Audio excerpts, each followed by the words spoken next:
வணக்கம் நண்பர்களே, நான் தான் சாயுண்ட சுட்டி குழந்தை பேசுகிறேன். அண்ணன் லேட்டா தொண்டை செய்யாத காரணத்துக்காக இன்னைக்கு ஒரு நாள் என் குரல கேளுங்க. அதுல அண்ணன் ஏஞ்சோடனே பெட்ஷீட்லாம் மச்சு வச்சிட்டாரு. அப்புறம் அண்ணன் கறி வாங்க கிளம்பும் போது இது மரத்துல வெள்ளக்காக்கா இருக்குதுன்னு பார்த்தா மழையை பெஞ்ச காரணத்தினால எங்க பார்த்தாலும் கொக்கு பின்னாடி என்னடா சத்தம் கேக்குதுன்னு பார்த்தா என் பக்கத்துல ஒரு பெரிய கொக்கு நிக்குது. அது விடுங்க, அண்ணன் சைக்கிள் எடுத்துன்னு கிளம்ப ரெடி ஆயிட்டாரு. அண்ணன் சைக்கிள் எடுத்துன்னு கிளம்பும் போது பாதி தூரத்துல மழை பெய்ய ஆரம்பிச்சிச்சு. அண்ணன் வெறுப்பாய் பாதி வழியில சைக்கிள் நிறுத்திட்டு அவரும் ஓரமா நின்ட்டாரு. ஒரு வழியா மழை நின்னதுக்கு அப்புறம் கறிக்கு போய் பார்த்த உடனே பார்த்தா அண்ணன் பின்னாடி ஃபுல்லா சரி அதெல்லாம் பார்த்து வேலையாவாதுன்ட்டு வந்த வேலைய பாக்கணும்ட்டு கரெக்டா கறி வாங்கிட்டு கிளம்பும் போது மழை பெய்ய ஆரம்பிச்சிச்சு.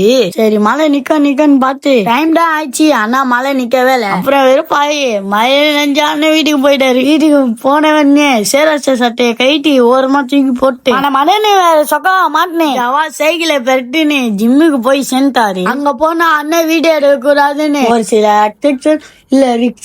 ஐயோ அது பேர் என்னதுன்னா சரி அதெல்லாம் போட்டதுனால வீடியோ எடுக்காம ஒர்க் அவுட் மட்டும் பண்ணிட்டு காரிய சட்னி திரும்பி கிளம்பிட்டாரு. வீட்டுக்கு போய் சேர்ந்தவனே போன வாரம் நம்ம மாப்பிள்ள போன் ரெடி பண்ண குத்துக்கிறானா, அதை வாங்கறதுக்கு அண்ணன் தான் வரணும்னு ஒத்த கால ஊட்டான நின்னுறான். சரி அண்ணனும் பெரிய மனுஷன் பட்டு வயல செருப்பு போட்டுனே நம்ம சென்னை மீனம் பக்கத்துல கைட்டாக்க அண்ணனோட ஐசா பபேல் ஷாப்புக்கு போயிட்டு சாயோட வாயிலேட்டா வளருது. உள்ள போய் போனை வாங்கி கையில பார்த்தா புதுசா போன் வாங்கும் போது எப்படி இருக்கோ அதே மாதிரி அச்சாசில இருக்குதுங்க. நம்மள இந்த பொம்மையை கூட பாருங்க தலையாட்டுது. அதனால நீங்களே எதனா உங்களோட கைபேசி எதனா ரெடி பண்ற ஐடியால எதனா இருந்தீங்கன்னா கண்டிப்பா கட்டாயமா ஐசா மொபைல்ல வந்து குத்துருங்க. அப்புறம் நம்ம அண்ணா கூட பேசி முடிச்சுட்டு அப்படியே வந்தான்னு வீட்டுக்கு கிளம்பி வேற அண்ணன் கூட டீ குடிச்சு வழியில பார்த்தா ஒரு நாய் செத்து கிடக்குது. அப்படின்னு தான் நானும் நினைச்சேன். நீங்க ஏமாந்துட்டீங்களா? நாய் எடுத்து ஓரமா விட்டு வீட்டுக்கு வந்து அண்ணன் குத்த பஜ்ஜா வாயில வச்சேன், உன்னை கையில பிடிச்சேன், அண்ணன் சொன்னாரு பேச்சு முடிச்சேன், அதோட பயணத்தை வீட்டுக்கு வச்சேன்.